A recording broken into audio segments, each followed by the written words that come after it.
Dhammapada.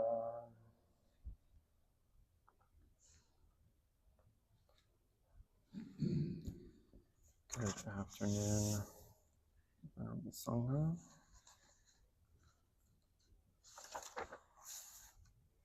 (62) of chapter 5 of the Bhagavad. Recite the verse, go into the story, and give my commentary. So verse 62 goes, secured. Indeed, he himself is not his own. How can sons and wealth be his? I'll repeat. I have sons, I have wealth. The ignorant man thus thinks he is secured. Indeed, he himself is not his own. How can sons and wealth be his? Of a disciple during the Buddhist time. There was a rich man named Ananda Siddhi. And this rich man had a son that he tried to accumulate more wealth so that his current wealth won't dwindle. And so he's very stingy with his wealth, essentially, and encouraging his son to not give, not be generous, not to contribute to charity. Pots of gold in his house or around his property that he did not tell anyone of, not even his son. And so the rich man died, and of course the son hadn't told anybody. And because of this, rich man was such a miserly person that he was reborn among cast-outs in a village of cast-outs below. They didn't even have a caste. They were complete outcasts. And so even in the womb, as he was being reborn in his mother, even in the womb,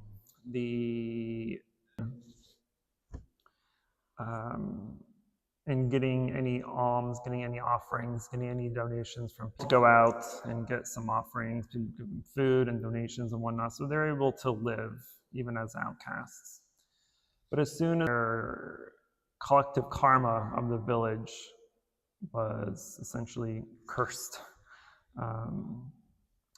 And so after a while, the village was like, all right, something is wrong here. Something is not as someone or something in the village that's causing them such unluckiness in their opportunities of receiving alms or donations. And so they split the village into two, right? And so it turns out one group that didn't have the woman that was pregnant did very well. They had donations, they got money, they got food, 0 alms, 0 offerings. And so now that they concluded this one group is the bad luck group, now they split it again, and they did the same thing. They split again, bad luck. And so once he looked like an ogre, according to the stories. And even when he would go out with his parents to receive offerings for money or donations and whatnot, they still were kind of SOL and just out the kid. And so they knew this kid was the cause of their bad luck. And so eventually, as the kid got older and it was old enough, they're like, you know what? Here's some supplies. Go out and live your life. Leave us alone because you're not doing anything at this point. But as he went out on his own, he had come across his old house, right? Familiar, and so he just randomly goes inside this random house. Well, the sons, basically his grandkids, right, were there, and they saw him, and they yelled out, and then the servants came and beat up the kid and beat him out and shoot him out the house, right? And so he's being afraid, like, oh, this ugly man who looks monstrous in our house, they're all. And as he was being beat, this is when the Buddha was walking by to go on his alms. And with him was Ananda, our Ananda, and then Ananda asked the owner of the house, which is the son of the rich man, to come out. And Ananda spoke to him and asked, why are your servants speeding up to speed him out? And then Ananda told them, because the Buddha had already told Ananda at this point who he was, that this was the reincarnation of this. The son did not believe him. There's no way, right? How did a rich man be reborn into an outcast society, right? It's unheard of. The Buddha said, well, he can actually prove. That's the story. It's not true, really. But this verse is as broad and general as it may seem, it actually holds a lot of teachings. Verse about the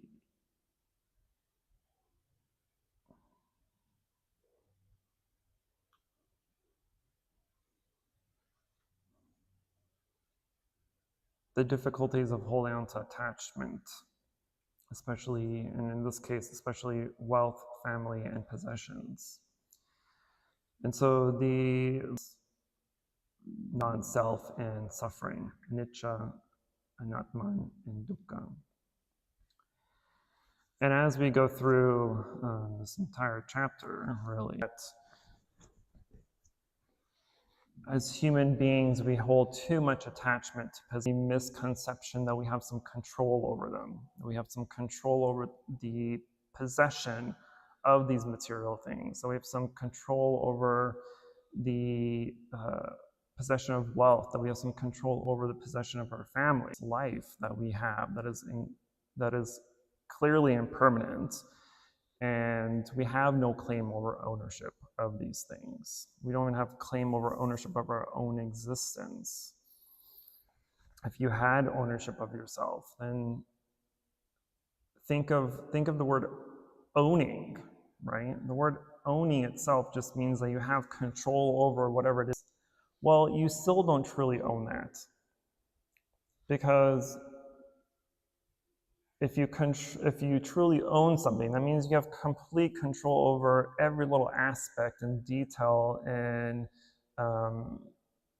just have complete control over it. But you don't have complete control over it, and you don't have complete ownership of this phone, because you're relying on your service provider. You're relying on the services that it provides for you. You're relying on the internet. You're relying on the technology to work. Then, do you actually own this phone? You can't. But we can apply that same logic to pretty much everything else in our life, right? We have no possession. We have no control. We have no ownership of anything, not even our own self. And so the recognition of the impermanence of all things, right? That's the nature of our reality. That's not even because of them not lasting, they cannot provide us that lasting happiness or security. The underlying, or one of the main teachings of this verse in this entire chapter is, again, of the three marks of existence. But not teach of much, do not bring up much, because it is a concept, it's a teaching that is not suited for the untrained mind. We can read about non-self a lot in books, we can listen to, but it is not something that we can intellectually learn and know. It's not something that you can have an aha moment from simply reading. The same with the teachings of emptiness, for example, right? Emptiness is the thought. It's a teaching that has to be realized. It's something that we can intellectually understand superficially, but it's nothing that we can truly comprehend or realize by the simple act of learning. And non-self is very much the same concept.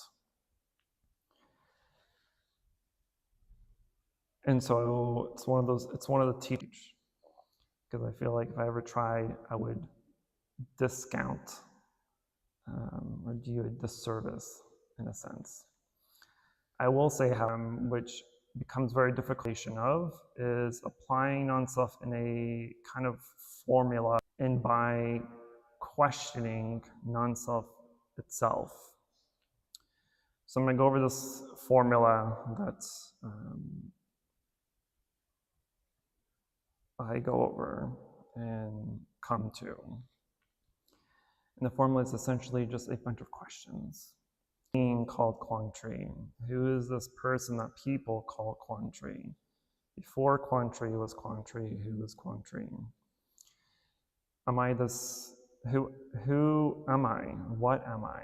Am I the existence of the 5 skandhas, the 5 aggregates of form, perception, mental formations, and consciousness?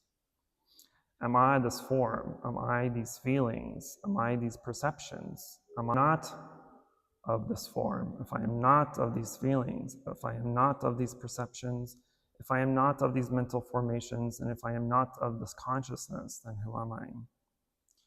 If one of these aggregates were to not exist, then what form am I? What feelings am I? What mental formations am I? What consciousness am I? Not mental formations, I am not consciousness. I am form and not form. I am feelings and not feelings. I am perceptions and not perceptions. I am mental formations and not mental formations. I am the awareness of the experiencing of this form. I am the awareness of experiencing these feelings. I am the awareness of experiencing these mental formations. I am the awareness of experiencing these perceptions. I am the awareness.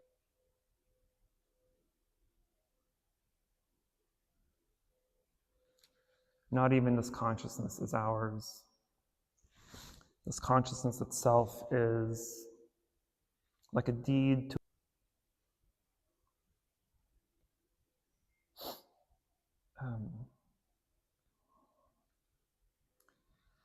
in every generation there is an owner of this consciousness. So if you think of consciousness as this deed to this big, beautiful, elaborate house that has many rooms and many hallways, many gardens and groves. It's old, it's unique. As the owner to this house, you try to maintain it. You try to keep it up to its beauty. Appliances, you replace the roof, replace the flooring, repaint if necessary. And you live the rest of your life doing just that. And then you die in this house. And so then the consciousness goes on to the next owner. The next person now inherits. Consciousness owner continues on, attempts to maintain the house, right? But after a while, after we get distraction, get bombarded with distractions, as things change in life, as things develop in life, as now the stove is out and you don't want to replace it, right? You get to where your flowers are now withering and gone, and you continue on this process of not maintaining, to the point now that the house starts to become a house of hoarding. Anything about it, the less you're ignorant to these things that are filling up the house. Now you have trash everywhere, and trash and hoards are 2 feet off the ground. There's no walkway in the hallways. And if you maintain this chaos, then you die in the suffering that you've caused. And you die in this house, and then the next owner emerges. And the next owner emerges into this house, and because of their ignorance, they don't know anything but this house of hoarding.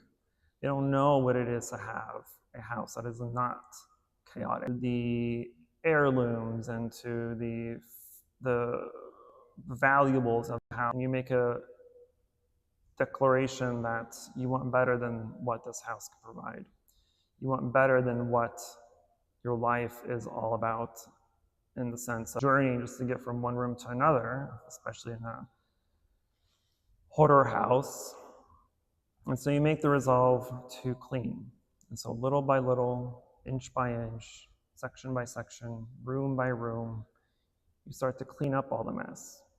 To see this floor that is beautiful and marble, you're like, wow, marble exists in this house. And so little by little, you start to clean up and you start to bring back the glory of this house. You start to clean and maintain the garden. Now the gardens and the groves and the greenhouses have, and you come to the realization and you come to the recognition that it's through ignorance of not knowing that you've lived your entire life in suffering. And when that ignorance is eradicated, freedom is born and nirvana is attained.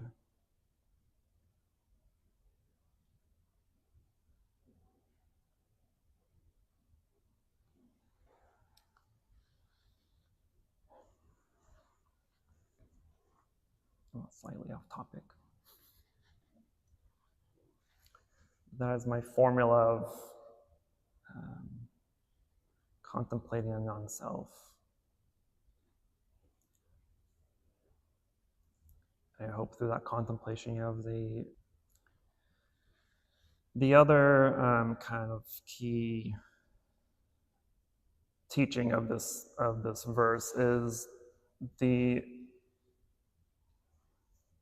diligence of our master our own mind and master our own actions. Because our world does not exist outside of our mind. Our entire world exists because of our mind. Our entire belief system of this world, of this life, is because of our mind. Our ignorance is that the way we see the world is the way we see it. And by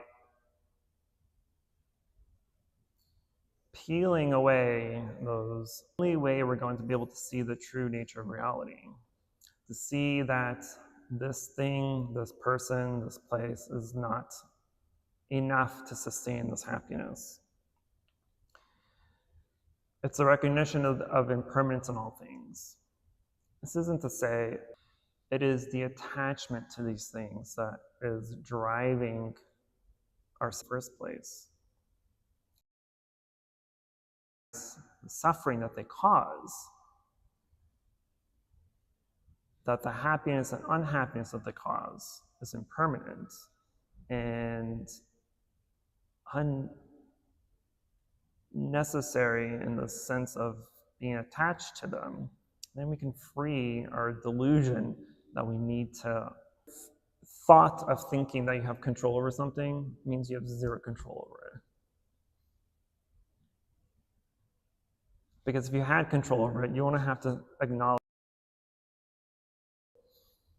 But we don't have control. We don't have control over our life. You don't have control over your own mind, let alone the things outside of your mind. So you have no control over any family or friends that you have. So if you don't have control of these, then how can you say we have control of our own self? The moment you can control your mind and control your actions, then you can say maybe of your own mind. Because if you have creates consciousness. And we can control that consciousness, then we can control the aspects that create the consciousness of life.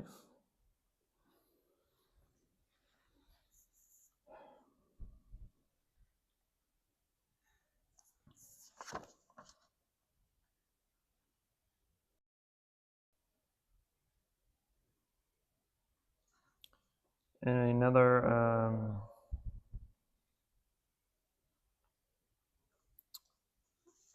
separate teaching, the Abhidharma, we possess these things, but in reality, they are not under our full control. And that that everything in the world is impermanent and uncontrollable.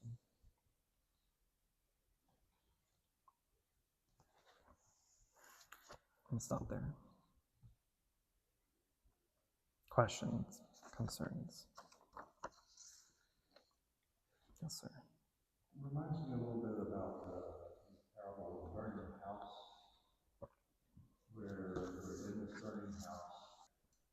that ignorant, no amount of reasoning can convince us to get out of the house, right? So in that story, the Buddha uses expedient means. He promised them a special area or whatever. Mm-hmm. Basically, he told them a falsehood to get them out of the house. Right. But until they were out of that house, they had no capacity to beyond the Buddha and the Buddha's need. And there's some part of me that's helping me to get out of the house. Right. I don't have to depend on something outside of myself to do that. Right. And that's why the Buddha himself cannot provide you enlightenment. He cannot. I think it was during Friday's class that I mentioned that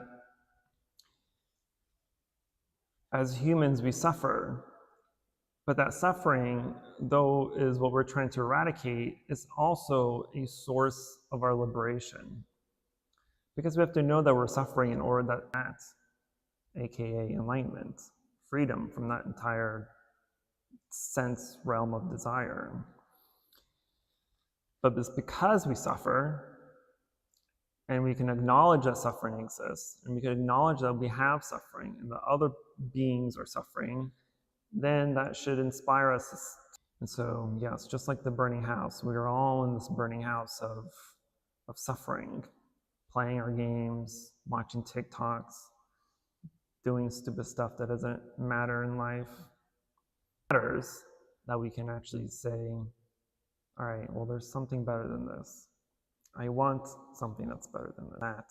All the things that don't actually make any sense or don't bring any happiness to you. 12 hours on a video game, we're like, oh crap, like the whole entire day is gone. You didn't realize it. But as soon as you stop playing that video game, like, oh, now I'm bored, now I'm sad, now someone or some place brings you happiness only in that moment, then it's not true happiness. True happiness cannot come and go. True happiness does not have a cause. Joy and bliss, piti and sukha in meditation as jhana factors. This joy and bliss that arises from go of the things we believe to be impermanent, that we believe brings us happiness. And eradicating those things. Actually, I don't have any questions. I was just going to share some insight. When I think of the world, I see it as a trap for consciousness. It's like the further and further I get down the path, I realize that I created the web. And every single time that I give myself pleasure, whether that's eating something, it's kind of like if I was Spider-Man and I'm shooting out a web and I get stuck. Every time I like scroll, but it's beautiful because anytime that I start to experience any type of suffering, like resentment is a gift, feel it, then it means I can unravel it too. Thank you. Life is quicksand. Add to it and grab things, the deeper you go, and the more you think. Yes. I guess as someone unexpectedly look at seeing the feelings of nihilism going, if I don't attach to it, how do you keep those feelings from arising? Those feelings won't arise if you have the realization of their no. So to recognize something that is suffering, to the chaos that may have, want to go after it. You know that you don't want it.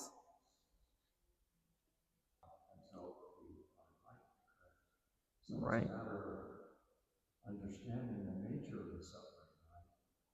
So if it's a different kind of suffering than overeating and making myself sick because I like the taste of the food. Right. The problem with humans is our life in order to cover up that suffering.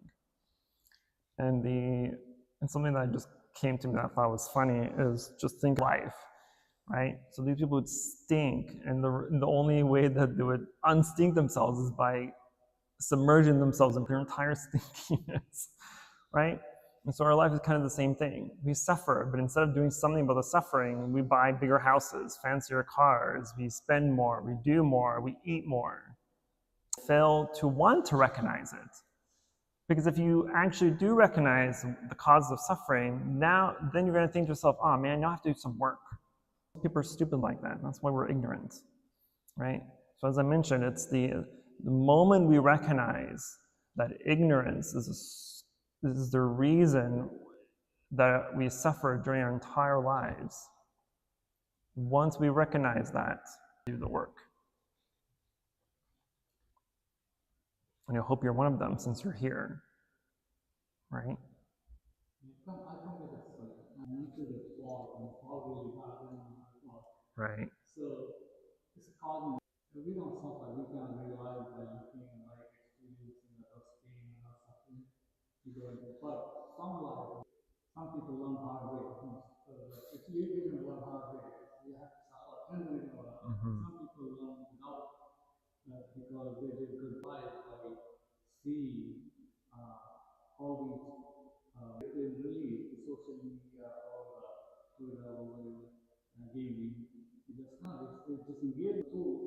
Oh yeah, I'm good. I'm happy, but still it's temporary relief. It's a temporary painkiller, like it's like it's numbing your brain or giving you general anesthesia, and then you're numbing your brain. It's okay, I'm fine. So the way we learn through past project or whatever you call it, karma we do. That's how and some people are born to learn hard way because they Our suffering is for our own causes and effects.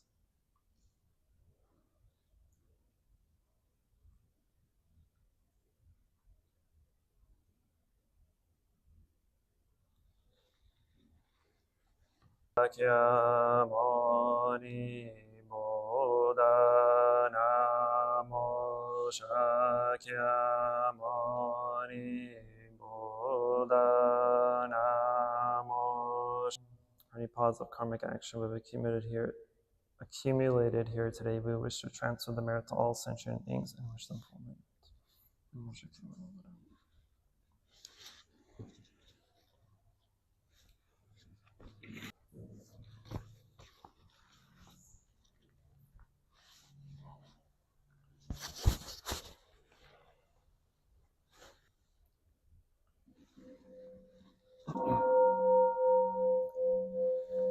The incense in the censer now is burning. All the Dharma realm in every place here intention, thus fulfilling as all Buddhas now show their perfect. Thou cannot Bodhisattva and great Bodhisattva.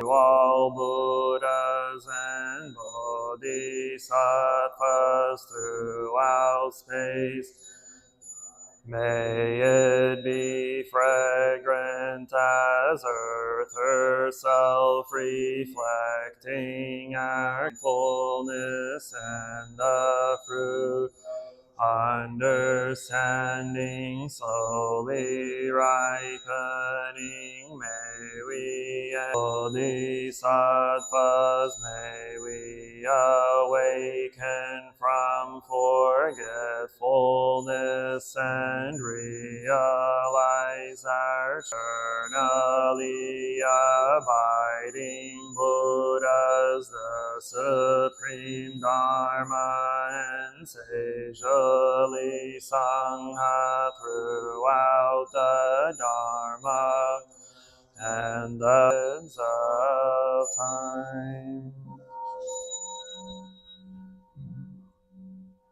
To the fundamental teacher Shakyamuni Sakyamuni Buddha Maitreya honored future Sattva universal great conduct Bodhisattva all Dharma guard Deva Bodhisattvas and the glorious mountain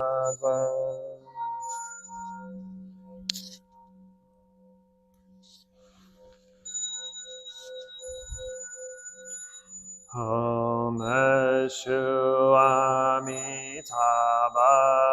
Savalokiteshvara great compassion Store great vow Bodhisattva and the assembly of great pure sea like Bodhisattva.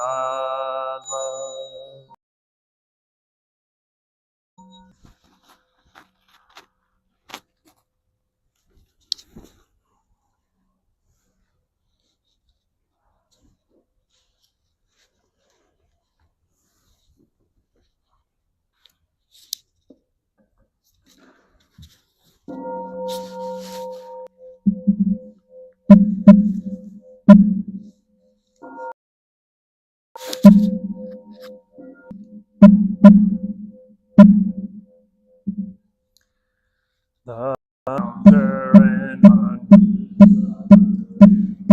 beyond I now see Namo Shakyamuni Buddha Namo Shakyamuni Buddha Namo Shakyamuni Buddha.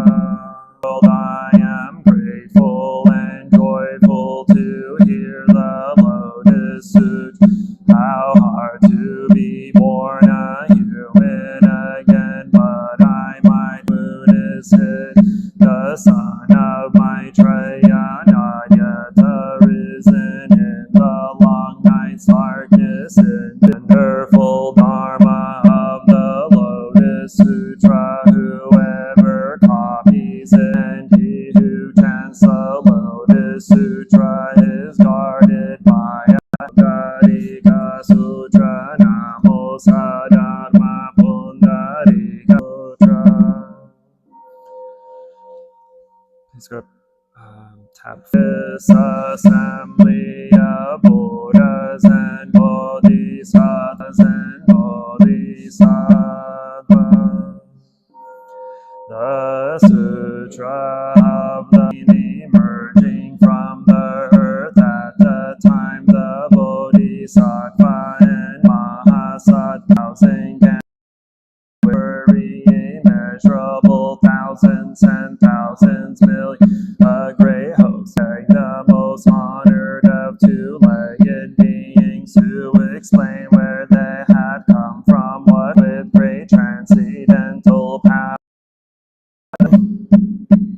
Delight to see where have they the sands of the Ganges. Some of these Bodhisattvas bring amplitude with a single seek the Buddha way. These great teachers eat 50,000 Ganges. Those with follow Ganges, half a Ganges, 1/3, 1/4, or only 1/part. Billion, 10,000, those with 1,000, 10,000 followers, 1,000 or without followers, delighting in solitude, all coming to where the number of this great multitude know the full sum. This host of Buddhas taught them to this, under whom did they first set their minds on enlightenment? What Buddha's law do they praise and proclaim? Vital powers and the power of great wisdom. The earth in directions trembles and splits, and they lead from land to land, and never have I seen such a thing. They have come up from the earth. I beg you to explain causes that govern the beginning and end of this multitude of Bodhisattvas. Honored one said to the Bodhisattva Maitreya, be diligent power of faith abiding in the patience and goodness of Allah. In perhaps he measured his foremost law that he has gained is very profound and capable of analysis. He will now expound. You must listen with a single mind, Ajita. You should understand this world, constantly carrying out Buddha practices, preferring a quiet, no delight in much talk. In this manner, these sons study and practice my way in line, in order that day and night diligence they may seek the Buddha way. In the Saha world they dwell in the empty space, in diligence seeking wisdom they expound various wonderful doctrines, and their minds are without fear. When I was in the city of Gai, seated beneath the Bodhi tree, I attained the highest, the correct enlightenment, and turned the wheel of the unsurpassed.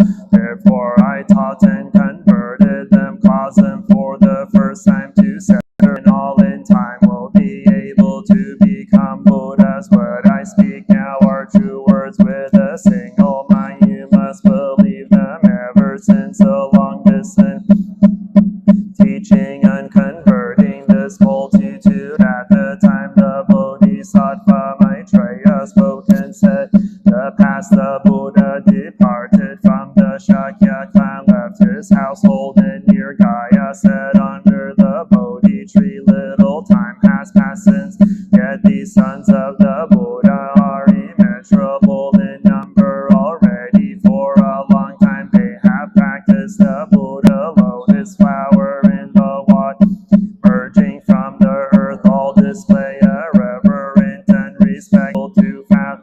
How can one believe it? The Buddha attained the way very recently, yet those who hate are so many. We beg you to dispel the doubts of the assembly, to make distinctions and explain the truth of the matter. It is as then says my father, the father youthful, the son old. No one in the world could believe this world honored one. Your case is similar.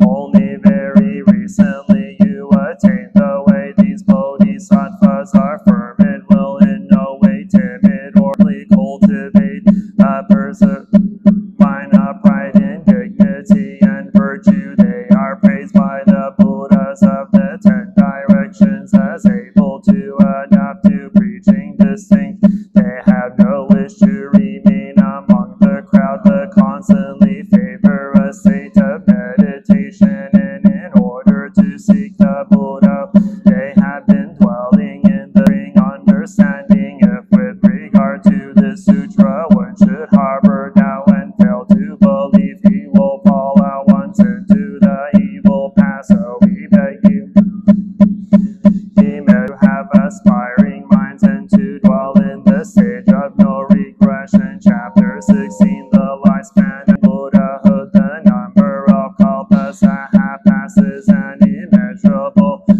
thousands and thousands, billions of her to save living beings as an expedient means. I appear to always here preaching the law. I am always here, but through my transcendental power I make it so that living beings in the befuddlement do not see me, even when close by. When the multitude extinct, far and wide they offer to an upright, gentle, and intense, single-mindedly desiring to see the Buddha, not hesitating even if it costs them their lives. And I in the assembly amongst appear unholy to be extant at other times on, and that if there are living beings in other lands who are reverent and sincere in their wish to believe, then you suppose that I enter extinction. When I look, I see them to thirst for me. Then when their minds are filled with yearning, at last I appear and preach the law for them. Such are my transcendental powers for a samkhya place. When living beings witness the hand of a kalpa, and all is consumed in a great fire. This my land remains safe. Pavilions in its gardens and groves are adorned with various kinds of gems, jewel trees up and flowers and fruit, where living beings enjoy themselves at ease. The gods strike heavenly drums, constantly making many kinds of music. My pure land is not destroyed, yet the multitude see it as consumed in fire, with anxiety, fear, and other sufferings filling it every.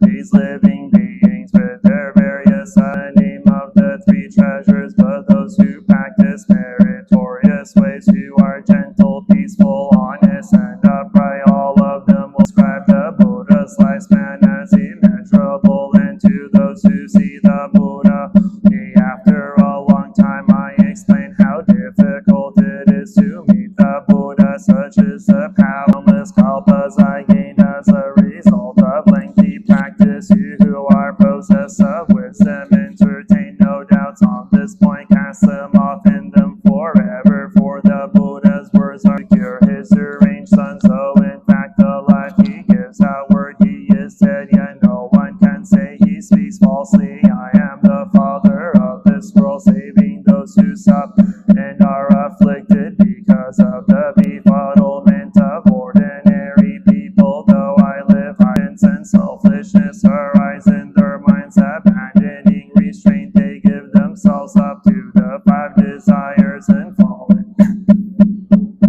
existence. Always I am aware of which living beings practice the way and which do not, and in response to their needs for salvation I preach various doctrines for them at all times. I think way and quickly attain the body of a Buddha. Let's go tab 9, page 171. Heart of the Prajnaparamita, the Bodhisattva, fully empty. After this penetration, he overcame ill-being, listened, Shariputra, form its emptiness.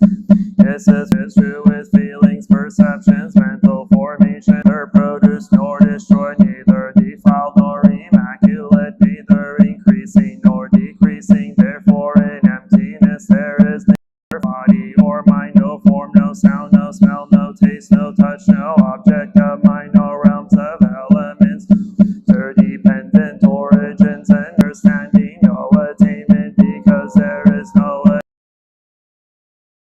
ground in impact. They're liberating themselves forever from illusion and realizing perfect nirvana. All Buddhas in the past, present, and future. Understanding is the highest mantra, the unequal mantra, the destroyer of ill-being, the incorruptible truth, the mantra of Prajnaparamita should therefore be Pragate Pada Samgate Bodhiswa. Sentient beings are limitless. I vow that from now until the end of my life and in all future lives, until I have existence and there suffer, Namo Buddhas come one, all perfect in understanding and conduct, skillful in understanding of all worldly dharma, unsurpassed, I taming Kiroti.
I take refuge in the Buddha, the one being end of love. I take refuge in the Sangha, the community that lives in harmony.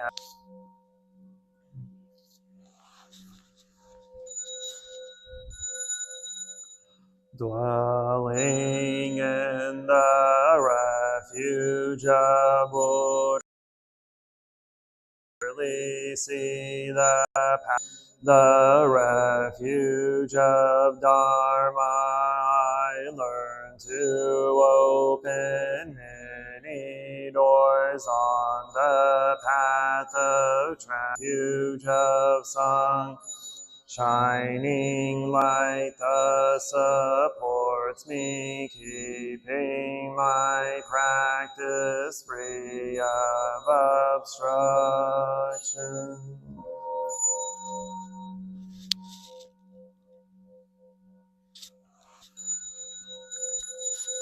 Buddha and myself, I aspire to help all people recognize their own awakened nature, realizing the mind of love, taking refuge in the Dharma. In myself I aspire, help all people fully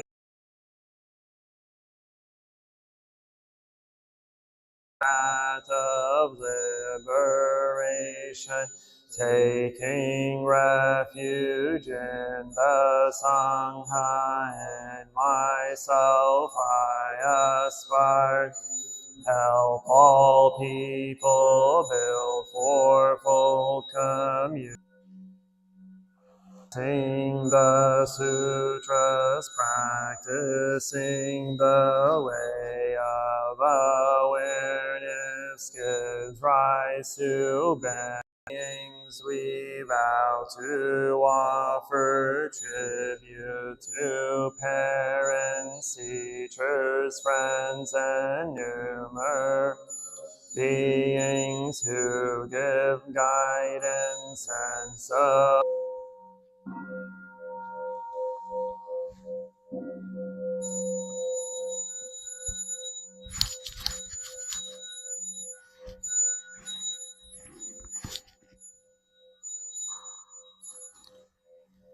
Namo. I'm going back in time, or forward, whichever. Yeah, so there'll be a Saturday, so there'll be a full day retreat.